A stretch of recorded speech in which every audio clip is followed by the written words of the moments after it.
Regard croisé sur l'Académie du coaching. Bonjour à toutes et à tous et bienvenue dans ce nouvel épisode du podcast Regard croisé sur l'Académie du coaching. Aujourd'hui, j'ai le plaisir d'accueillir Carolina Eretsman, coach professionnelle formée à l'Académie et désormais formatrice au sein de cette école. Elle nous partagera son parcours et ce qui fait, selon elle, la richesse et la singularité de cette formation. Regard croisé sur l'Académie du coaching. Carolina Eretsman, bonjour. Bonjour David.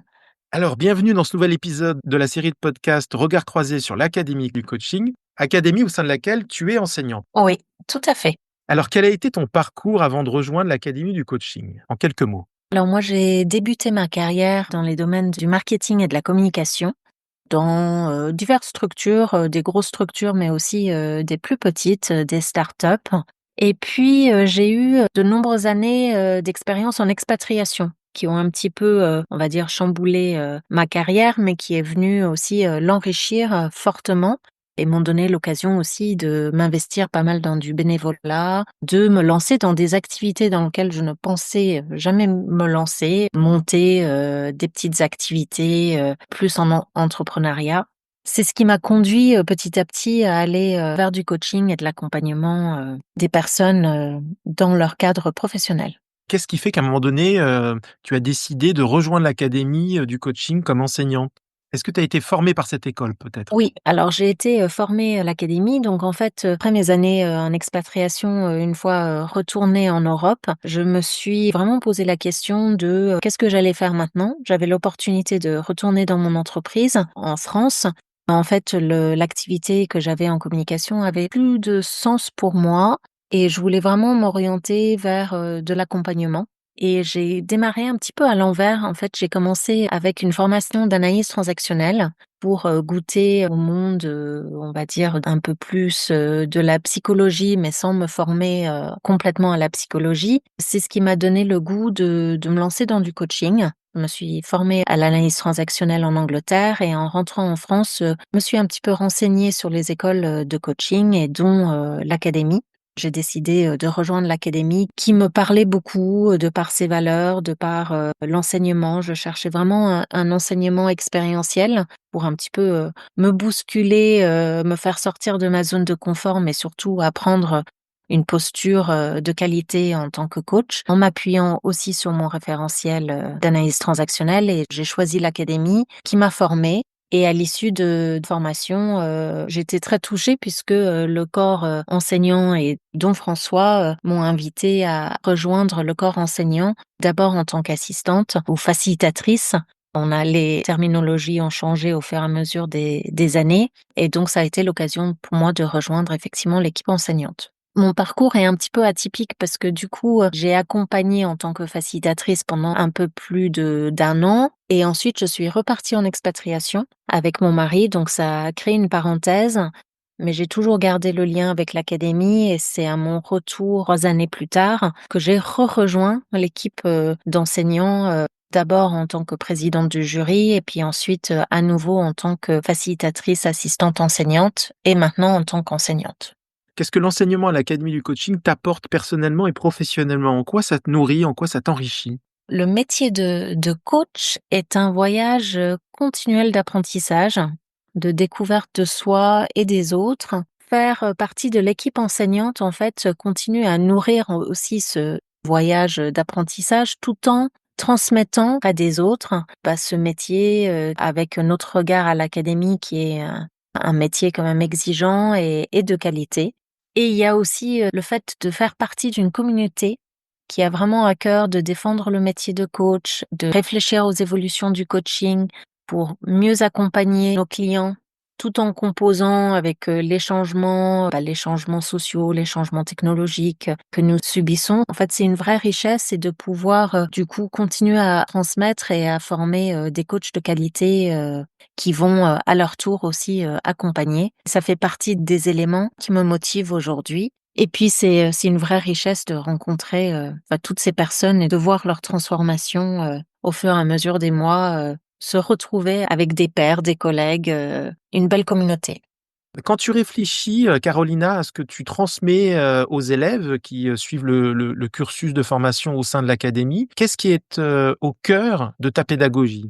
Alors comme je l'ai partagé tout à l'heure, moi j'ai un parcours, de vie qui a été, très marqué par, l'international, l'interculturel et c'est aussi un sujet qui me tient à cœur, c'est, l'ouverture vers les autres et je crois que, bon, au-delà de s'ouvrir à d'autres cultures, il y a, je crois, le métier de coach, c'est vraiment aussi, cette capacité à s'ouvrir, s'adapter au cadre de référence de l'autre pour, l'accompagner au mieux. Ce qui est à cœur de ma manière de transmettre, c'est vraiment développer, une posture qui, a une vraie ouverture d'esprit, cette capacité de suspendre le jugement pour un accueil le plus bienveillant possible, cet accueil inconditionnel dont on parle, beaucoup au sein de l'académie, afin vraiment d'accompagner, au mieux ces coachés. Donc j'ai vraiment à cœur d'aider et de modéliser, je l'espère, auprès des élèves, cette écoute de l'autre et cette écoute de soi, donc une pleine conscience de sa pratique pour être, à la fois, disponible pour l'autre, tout en étant en harmonie avec, ses propres singularités, ses qualités, ses émotions, être en authenticité pour aider l'autre à cheminer. Et alors si tu devais décrire peut-être, l'ADN de l'académie du coaching en quelques mots, lesquels choisirais-tu et pourquoi? Pour moi, il y a une chose, importante dans l'enseignement de l'académie, c'est, cet apprentissage, expérientiel qui vient vraiment travailler la posture en profondeur. Ça rejoint cette pleine conscience, dans sa pratique et je crois que ça, c'est vraiment quelque chose de très, très fort. On n'est pas là pour, créer ou former des coachs clonés, mais, vraiment, aider, chacun à toucher, qui il ou elle est en tant que coach tout en respectant certaines exigences, l'autre élément autour de l'exigence, c'est le principe de ne pas nuire, donc cette capacité de pouvoir créer les conditions nécessaires pour un accompagnement efficace et en toute, sécurité psychologique. J'ai envie de dire, une sécurité à la fois pour le coaché et pour le coach et nous, on a à cœur de aussi, procurer cela au sein de notre enseignement, à l'académie. Et puis, le mot, exemplarité me vient aussi. Je crois qu'en tant qu'enseignant, on a toujours à cœur, d'être exemplaire, de modéliser notre pratique. Donc, modéliser ce que cette posture de coach, qu'on tient à enseigner et la modéliser à travers notre manière d'enseigner et de transmettre. Et au-delà de l'ADN, de l'académie du coaching, qu'est-ce qui fait la singularité d'un coach qui a été formé par cette école selon toi? Alors la singularité des coachs qui sortent de l'académie du coaching, c'est, à la fois, des personnes qui ont une très belle conscience, de soi, donc à la fois de leurs forces, de leurs qualités, de leurs compétences en tant que coach et aussi de leurs, potentielles, zones d'ombre ou leurs vulnérabilités qui vont continuer à travailler et qu'on continue à travailler tout au long, de notre carrière en tant que coach. Donc, il y a cet élément, vraiment fort de développement personnel et professionnel qui continue, à travailler, qui rejoint, forcément cette exigence, déontologique et éthique d'être vraiment sensible aux principes et de respecter le principe de ne pas nuire, qui leur permet d'avoir une posture professionnelle et une pratique vraiment respectueuse des besoins et des limites du client. Et puis, ils bien entendu, ils partent avec une boîte à outils, avec une maîtrise de certaines compétences, fondamentales du coaching.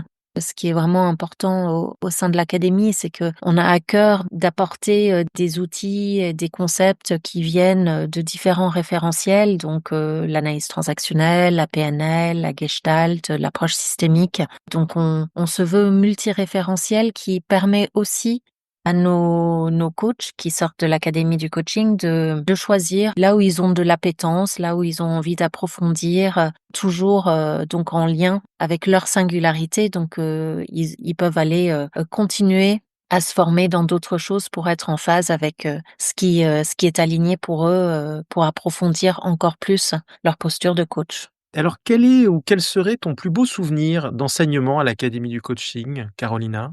Ou éventuellement en tant qu'élève, lorsque tu l'as été toi-même, quelques années auparavant?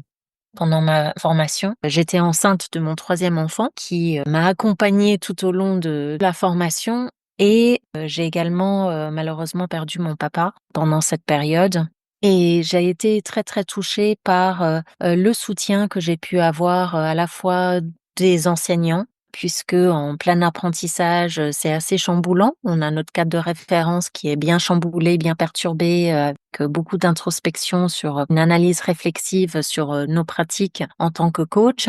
Et j'ai eu aussi énormément de soutien de la part de mes pairs pour continuer, à avancer, à m'investir, malgré, les émotions, que je vivais, le tout plein, d'émotions à la de perte, mais en même temps de joie de la naissance de mon fils. Ça m'a vraiment marquée et a contribué, je crois, à mon développement personnel, dans ce parcours et aussi à renforcer, voilà, la beauté des valeurs que porte l'académie du coaching et qui ont été incarnées aussi, non seulement dans la formation, mais aussi pour nous accompagner, dans ce qui nous arrive en parallèle. Donc ça, c'était pour moi. Et puis après, en tant qu'enseignante, on le voit, il y a des promotions qui vivent des choses très fortes, en plus de leur enseignement et de leur formation.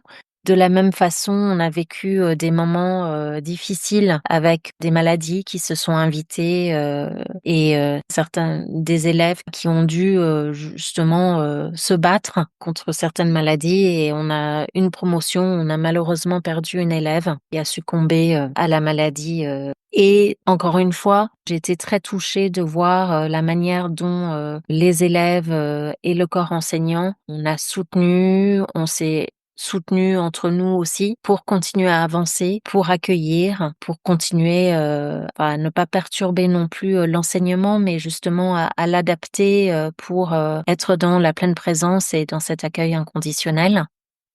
On n'est pas tous égaux, dans la vie et on a pu, aussi accompagner, accueillir parmi les élèves des personnes qui ont, des handicaps et là aussi on voit, à quel point, le corps enseignant et aussi, les élèves sont là, accueillent, on s'adapte sans non plus tomber dans du sauvetage, mais pour, créer les meilleures conditions possibles pour que chacun puisse, réussir et évoluer et donc je pense notamment à une personne qui était, malentendante et c'était, très, très chouette, très touchant et de voir aussi la puissance dans l'accompagnement que cette personne pouvait offrir. Donc oui, voilà des beaux souvenirs et qui viennent, renforcer, les valeurs humanistes de l'école et des enseignants.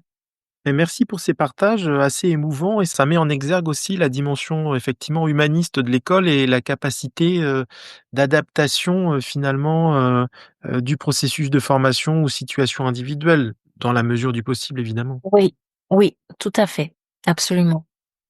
En quoi penses-tu que l'académie du coaching contribue à transformer ses élèves et peut-être aussi à transformer, peut-être le monde du coaching? L'Académie du coaching transforme ses élèves en leur offrant, une formation qui est rigoureuse, qui est alignée avec des principes éthiques forts comme le respect du client, le principe ne pas nuire et en invitant un développement personnel et professionnel, profond. On se limite pas à l'acquisition, juste de compétences, techniques, mais on favorise vraiment une, transformation personnelle donc effectivement, j'aime beaucoup ce mot transformation. On est plus qu'une formation, on est vraiment, on invite à une transformation pour les aider à développer, leur empathie, leur intelligence émotionnelle, leur écoute, active. Et puis, donc au-delà de cette transformation des élèves, la contribution qu'on peut apporter au monde du coaching, alors j'ai envie de dire que, l'académie ne cherche pas forcément à révolutionner le coaching, mais plutôt à contribuer à sa reconnaissance en tant que métier sérieux, professionnel, avec un cadre déontologique et éthique fort et clair. Voilà, je prétendrai pas qu'on transforme le monde du coaching, mais que nous évoluons avec et qu'on contribue à co-construire, en fait, à veiller à ce que le métier de coach reste, un métier, avec des pratiques, qui portent les valeurs fortes, avec un sens éthique et déontologique, important. Donc on s'engage en quelque sorte pour assurer un métier qui soit, structuré et crédible, donc avec une promotion d'une pratique éthique et une transmission de bonnes pratiques. Et alors quel regard tu portes sur l'académie, le futur de l'académie du coaching et éventuellement aussi évidemment ton rôle, au sein de cette aventure? L'académie, bon, a vécu, beaucoup de changements. C'est la vie des entreprises, ça fait partie de l'évolution, des entreprises. En fait, mon constat, c'est que, il y a toujours une continuité, dans la manière de porter nos valeurs, une vraie volonté de garder cette pédagogie, expérientielle et l'exemplarité qui est vraiment, au cœur de notre enseignement. L'académie a aussi à cœur de s'adapter et de répondre aux exigences du métier, de l'environnement, de l'évolution qui nous incombe et aussi de répondre aux exigences des normes qui nous incombent telles que, le RNCP, le Calliope, et donc on va continuer à faire évoluer notre pédagogie en lien avec cela pour offrir une transmission la plus pertinente aux coachs en formation et aussi pour, accueillir, voilà, les changements technologiques. On a, l'intelligence artificielle qui commence vraiment à aussi, impacter, le métier. Et c'est important qu'on puisse être en veille de tout cela et aussi, sur les pratiques. On a vu avec, la Covid, de plus en plus, de coaching à distance qui font partie des pratiques maintenant, intégrées, dans le coaching. Donc, on doit en tenir compte aussi pour, pas être à contre-courant. Donc tout en restant fidèle à l'ADN de l'académie du coaching et des fondamentaux de notre pédagogie, c'est, d'accueillir et d'intégrer, les évolutions qui s'offrent à nous. Et moi, pour ma part, en tant qu'enseignante, c'est aussi de garantir, d'être, on va dire, dans les clous au niveau de ces exigences. Donc, par exemple, avec le RNCP, le Calliope, ça demande à ce que, moi-même, je sois, aussi, certifiée Calliope, etc. Donc, on est en règle par rapport à ces exigences, tout en continuant aussi à être exemplaire, dans ma pratique en répondant aux exigences, déontologiques et éthiques, de supervision, de respect du métier, etc. Si quelqu'un hésite à rejoindre l'académie du coaching ou une autre école et se pose la question, éventuellement de suivre le cursus au sein de l'académie, qu'est-ce que tu voudrais lui dire pour l'aider à se décider? Mon objectif serait pas forcément d'essayer de convaincre à tout prix. Je crois qu'il y a quelque chose, qui est vraiment important, c'est, les personnes qui rejoignent l'académie du coaching soient alignées avec, notre pédagogie, avec notre ADN, avec nos valeurs. Donc j'aurais plutôt envie de créer un espace de réflexion pour permettre à ces personnes de connecter à leur motivation profonde, d'identifier éventuellement, leurs freins, de comment les dépasser, de les aider à se projeter dans les bénéfices de la formation et de la transformation afin de les aider à prendre une décision éclairée, alignée avec leurs aspirations personnelles et professionnelles et alignée avec l'académie. Donc, j'aurais envie de leur poser des questions, voilà, des questions puissantes qui pourraient peut-être, leur permettre de réfléchir justement donc à ces motivations et comment leurs valeurs, leur vision et comment l'académie peut y répondre. Nous avons régulièrement des portes ouvertes, donc c'est une belle opportunité de venir à la rencontre de l'académie, à la rencontre de ses valeurs, à la rencontre des enseignants pour, vivre une première expérience et donc, au plaisir de vous rencontrer prochainement. Merci beaucoup Carolina, à bientôt. Merci David. Regard croisé sur l'Académie du coaching. Merci pour votre écoute. Pour plus d'informations sur l'Académie du coaching, consultez le site www.academy-coaching.fr. Vous pouvez liker, commenter ou repartager cet épisode. À bientôt pour un nouvel épisode. Regard croisé sur l'Académie du coaching.